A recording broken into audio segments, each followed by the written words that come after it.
ओम नमः शिवाय, ओम नमः शिवाय, ओम नमः शिवाय, ओम नमः शिवाय। आपको फिर पुनः ले चलते हैं भोलेनाथ के श्री शिव महापुराण की कथा रुद्र संहिता के पार्वती खंड के अथय का 30वां अध्याय 31वें अध्याय में, जिसमें आपको मिलेगा कि देवताओं के कहने पर शिव का ब्राह्मण वेश में हिमालय के यहाँ जाना और शिव की निंदा करना। तो पिछली कथा में मैंने आपको बताया था कि महादेव नट का रूप धारण करके हिमालय के घर पहुंचे। फिर वार्तालाप और नृत्य करने के बाद अंतर्ध्यान हो गए और इस बार महादेव ब्राह्मण का वेश धारण करके हिमालय के यहाँ पुनः जा रहे हैं। देवताओं को के कहने पर हमारी वीडियो, हमारी कथा आपको अच्छी लगे तो वीडियो को लाइक करिए, शेयर करिए, चैनल को सब्सक्राइब करिए, बेल आइकन दबाना न भूलिए, जिससे हमारी कोई भी महत्वपूर्ण धार्मिक वीडियो आप तक शीघ्र पहुंचे। आपका दिन मंगलमय हो। चलते हैं हम आपको कथा में लेके। ओम श्री शांब शिवाय नमः, ओम श्री गणेशाय नमः। तो ब्रह्मोवाच, ब्रह्मा जी कह रहे हैं, तयोर भक्तिम शिवे ज्ञात्वा परमाव्यभिचारिणीं सर्वे शक्रादयो देवाश्चिंत तो रीति नारद। तो ब्रह्मा जी कह रहे हैं कि हे नारद, इस प्रकार मेना और शैलराज की शिव में अनन्य भक्ति देखकर इंद्र आदि सभी देवताओं ने विचार किया। तो आगे देवता कह रहे हैं कि एकांत भक्त्या शैलस्य कन्याम तस्मै प्रदास्यति ध्रुवम निर्वाण ताम साध्य स प्रपश्यति च भारते। तो देवगण कह रहे हैं, यदि हिमालय शिव जी में अनन्य भक्ति पूर्वक श्री शंकर जी को अपनी कन्या देंगे तो भारत में अवश्य ही निर्माण पद प्राप्त कर लेंगे। यदि इस अनंत रत्नों से पूर्ण वे हिमालय वसुंधरा को त्याग कर चले जाएंगे तो निश्चय ही इस पृथ्वी का रत्न गर्भा यह नाम व्यर्थ हो जाएगा। इस अस्थावर रूप को छोड़कर दिव्य रूप धारण कर और अपनी कन्या शूलधारी शंकर को देखकर वे अवश्य ही शिवलोक को चले जाएंगे। तो उन्हें शिवलोक में सारूप्य मुक्ति प्राप्त होगी, इसमें संशय नहीं है। वहां अनेक प्रकार के श्रेष्ठ भोगों को भोग कर वे मुक्त हो जाएंगे। तो परमपिता ब्रह्मा कह रहे हैं कि यह कहकर वे सभी देवता इस बात का विचार कर विस्मित हो परस्पर मंत्रणा करके बृहस्पति को हिमालय के पास भेजने की इच्छा करने लगे। हे नारद, तब इंद्रादि सभी देवता स्वार्थ साधना की इच्छा से विनम्र होकर प्रीति पूर्वक बृहस्पति के घर गए। वे देवता वहां जाकर बृहस्पति को प्रणाम करके आदर पूर्वक उन गुरु से सारा वृत्तांत कहने लगे। तो देव गुरु को देखा जाए तो देवताओं के गुरु थे बृहस्पति। तो उसके बाद देवता कह रहे हैं, गुरु हिमालय गृहम गच्छास्मित्या कार्य सिद्धे तत्र गत्वा प्रत्नेन कुरु निंदाम च शूलिनः। तो हे गुरु, आप ही हम लोगों की कार्य सिद्धि के लिए हिमालय के पास जाइए और वहां जाकर प्रयत्न पूर्वक शिव की निंदा कीजिए। उसके बाद पार्वती शिव के अतिरिक्त किसी अन्य का वरण नहीं करेंगी और वे हिमालय बिना इच्छा के ही अपनी कन्या पार्वती का विवाह शिव जी के साथ करेंगे और शीघ्र ही इसका फल प्राप्त कर लेंगे। हे गुरु, हम लोगों की इच्छा है कि हिमालय अभी पृथ्वी पर निवास करें, अतः आप अनेक रत्नों को धारण करने वाले उन हिमालय को पृथ्वी पर स्थापित कीजिए। तो परमपिता ब्रह्मा कह रहे हैं, इति देव वचः श्रुत्वा प्रददौ कर्ण्यो करम न स्वीचकार स गुरु स्म रत्नाम शिवेति च। तो ब्रह्मा जी कह रहे हैं कि देवगणों की यह बात सुनकर बृहस्पति ने अपने कानों पर हाथ रख लिया और शिव जी का नाम स्मरण करते हुए उन्होंने इस बात को स्वीकार नहीं किया और उदार बुद्धि वाले बृहस्पति महादेव जी का स्मरण कर श्रेष्ठ देवताओं को बार बार धिक्कारते हुए कहने लगे। तो देवगुरु बृहस्पति कह रहे हैं, सर्वे देवाः सर्वार्थ परार्थभ्यम द्वसकारकाः कृत्या शंकर निदाम ही यस्यामि नरकम ध्रुवम। तो बृहस्पति कह रहे हैं कि हे देवताओं, तुम लोग स्वार्थ साधक और दूसरे के कार्य को विनष्ट करने वाले हो। शंकर जी की निंदा करके मैं निश्चित रूप से नरक चला जाऊंगा, इसमें संदेह नहीं है। इसलिए आप लोगों में से कोई हिमालय के पास जाकर हिमालय को समझाकर अपना कार्य सिद्ध करे, जिससे वे अनिच्छा पूर्वक अपनी कन्या शिव जी को देकर भारत में निवास करें। और क्योंकि वे भक्ति पूर्वक कन्या देकर वे निश्चित ही मोक्ष प्राप्त कर लेंगे। बाद में सप्त ऋषि पर्वतराज को समझाएंगे कि यह पार्वती शिव जी को छोड़कर दूसरे किसी का वरण नहीं करेगी। अथवा हे देवताओं, आप लोग इंद्र के साथ ब्रह्मलोक को जाएं और अपना सारा वृत्तांत ब्रह्मा जी को बताएं, वे ही आप लोगों का कार्य संपन्न करेंगे। तो परमपिता ब्रह्मा आगे कह रहे हैं कि यह सुनकर और विचार कर वे सभी देवता मेरी सभा में आए और प्रणाम कर आदर पूर्वक अपना सारा वृत्तांत उन्होंने मुझसे निवेदन किया। हे मुने, तब देवताओं की उस शिव निंदा विषयक बात को सुनकर वेद वक्ता मैं दुखी होकर उन देवताओं से कहने लगा। तो परमपिता ब्रह्मा आगे कह रहे हैं, ना हम कर तुम क्षमो वत्साह शिव निंदाम सुदस्सह सहाम संपदी नाश रूपाम च विपदाम बीज रूपिणीम। तो ब्रह्मा जी कह रहे हैं कि हे वत्सो, मैं शिव जी की दुहसह निंदा नहीं कर सकता हूँ, क्योंकि शिव जी की निंदा संपत्ति का विनाश करने वाली एवं विपत्तियों का कारण है। इसलिए हे देवताओं, आप लोग कैलाश पर जाएं और शिव को संतुष्ट करें तथा उन्हीं को हिमालय के घर भेजिए। वे ही स्वयं हिमालय के घर जाकर अपनी निंदा करें। परमपिता ब्रह्मा देवताओं से कह रहे हैं कि पर निंदा विनाश के लिए और आत्म निंदा यश के लिए कही गई है।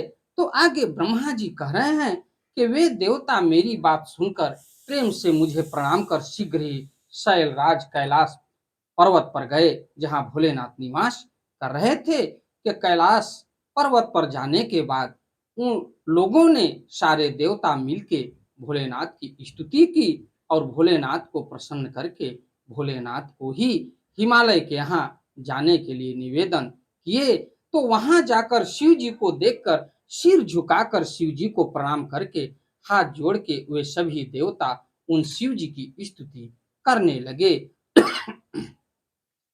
उसके बाद देवता कह रहे हैं, हे देवदेव, हे महादेव, हे करुणाकर, हे शंकर, हम सब आपकी शरण में हैं, आपको प्रणाम है, हम लोगों पर कृपा कीजिए। हे स्वामी, आप भक्त वत्सल हैं, सदा भक्तों का कार्य करने वाले, दीनों का उद्धार करने वाले और कृपा सिंधु और भक्तों की आपत्ति दूर करने वाले हैं। तो परमपिता ब्रह्मा जी कह रहे हैं, इति स्तुत्वा महेशानम सर्वे देवाः सवासवाः सर्वं निवेदयामाचक्र स्तुवन् वृत्तम ततः आदरात्। तो ब्रह्मा जी कह रहे हैं, इस प्रकार इंद्रादि देवगणों ने शिव जी की स्तुति करके बड़े आदर के साथ अपना सारा वृत्तांत उनसे निवेदन किया और देवताओं की उस बात को सुनकर शिव जी ने उसे स्वीकार कर लिया और उन्होंने हंसकर देवताओं को आश्वासन देकर उन्हें विदा कर दिया। तब सभी देवगण प्रसन्न हो गए और अपना कार्य सिद्ध जानकर शिव जी की प्रशंसा करते हुए वे अपने स्थान को चले गए। तब वे भक्त वत्सल माहेश निर्विकार महेश्वर भगवान शंभु शैलराज के पास गए। उस समय गिरिराज अपने बंधु वर्गों के साथ पार्वती सहित प्रसन्न मन से सभा में विराजमान थे। उसके बाद उसी समय दंड छत्र एवं दिव्य वस्त्र धारण किए हुए तथा उज्जवल तिलक लगाए हुए भगवान सदाशिव उनकी सभा में आ गए। यानी ब्राह्मण का वेश धारण करके भोलेनाथ उनकी सभा में पहुंचे हिमालय के उसके बाद वे एक हाथ में स्फटिक की माला और गले में सालग्राम शिला धारण किए हुए थे। वे भली प्रकार ब्राह्मण का वेश धारण कर नारायण के नाम का जाप कर रहे थे। उन्हें देखकर हिमालय सभासदों के साथ खड़े हो गए और उन्होंने भूतल पर दंड के समान पड़कर भक्ति भाव से उन अपूर्व अतिथि को साष्टांग प्रणाम किया और ब्राह्मण वेशधारी शिव जी को अपना प्राणेश्वर समझकर पार्वती ने प्रणाम किया और वे हृदय से परम प्रसन्नता से उनकी स्तुति की। माता पार्वती जान रही हैं ये महादेव ही हैं। तो ब्राह्मण वेश में धारण करने वाले उन सदाशिव ने बड़े प्रेम पूर्वक उन सबको आशीर्वाद दिया और विशेषकर पार्वती को हृदय से उनका मनोवांछित आशीर्वाद प्रदान किया। उन ब्राह्मण ने शैल लाधिराज हिमवान के द्वारा बड़े आदर के साथ दिए गए मधुपर्क और आदि को प्रेम से ग्रहण किया। हे मुने, इस प्रकार प्रेम पूर्वक उन द्विजेंद्र का विधिवत पूजन करने के पश्चात पर्वत श्रेष्ठ हिमालय उनका कुशल पूछने लगे और पर्वतराज ने उन्हें पूछा कि आप कौन हैं। तब भी प्रेंद गिरिजा राज से आदर पूर्वक शीघ्र यह वचन कहने लगे। तो उसके बाद कह रहे हैं महादेव, हे गिरि श्रेष्ठ, मैं बुद्धिमानों में श्रेष्ठ वैष्णव ब्राह्मण हूँ। ये महादेव कह रहे हैं शैलराज से कि मैं ब्राह्मणों में सर्वश्रेष्ठ एक वैष्णव ब्राह्मण हूँ और ज्योतिष वृत्त का सहारा लेकर पृथ्वी तल में विचरण करता हूँ। मैं अपने गुरु की कृपा से मन के समान सर्वत्र चलने वाला, सर्वत्र गमन करने वाला और सर्वज्ञ परोपकारी शुद्ध मन वाला और दया सिंधु तथा विकार का नाश करने वाला हूँ। मुझे ज्ञात हुआ कि आप कमल के समान दिव्य उत्तम रूप वाली तथा सर्व लक्षणा संपन्न अपनी यह कन्या आश्रय रहित असंग कुरूप गुणहीन और शमशान में रहने वाले सर्पधारी योगी नग्न मलिन शरीर वाले सर्प का आभूषण धारण करने वाले अज्ञात कुल तथा नाम वाले कुशील विरह में रुचि न रखने वाले विभूति से लिप्त देह वाले अत्यंत क्रोधी अज्ञानी अज्ञात आयु वाले सदा विकृत जटा धारण करने वाले सबको आश्रय देने वाले भ्रमणशील नागों का हार पहनने वाले भिक्षुक कुर्मार्ग में निरत तथा हठ पूर्वक वैदिक मार्ग का त्याग करने वाले शिव को देना चाहते हैं। ये महादेव ब्राह्मण का वेश धारण करके स्वयं निंदा अपनी ही कर रहे हैं। तो हे हिमालय, आपका यह अटल विचार अवश्य ही मंगलदायक नहीं है। नारायण कुल में उत्पन्न तथा ज्ञानियों में श्रेष्ठ गिरिराज, आप इस पर विचार कीजिए और पार्वती के दान कर्म में वे आपके इस दान के अनुरूप पात्र नहीं है। बड़े लोग इस बात को सुनकर आपकी हंसी करेंगे। देखिए, उनका कोई बंधु बांधव नहीं है और आप पर्वतराज हैं, उनके पास कुछ भी नहीं है और आप रत्नाकर हैं। हे शैल धीराज, आप पार्वती को छोड़कर इस विषय में बंधुओं से, मेना से, पुत्रों से और सभी पंडितों से प्रयत्न पूर्वक शीघ्रता से पूछिए। हे गिरि सत्तम, रोगी को सर्वदा औषधि अच्छी नहीं लगती, अपितु महादोष कारक कुपथ्य ही सदा बहुत अच्छा लगता है। उसके बाद परम पिता ब्रह्मा आगे कह रहे हैं, इत्युक्ता ब्राह्मण शीघ्रम संवय भूत्वा मदान्वितः जगाम स्वलयम शांतो नाना लीला करा शिवस्व।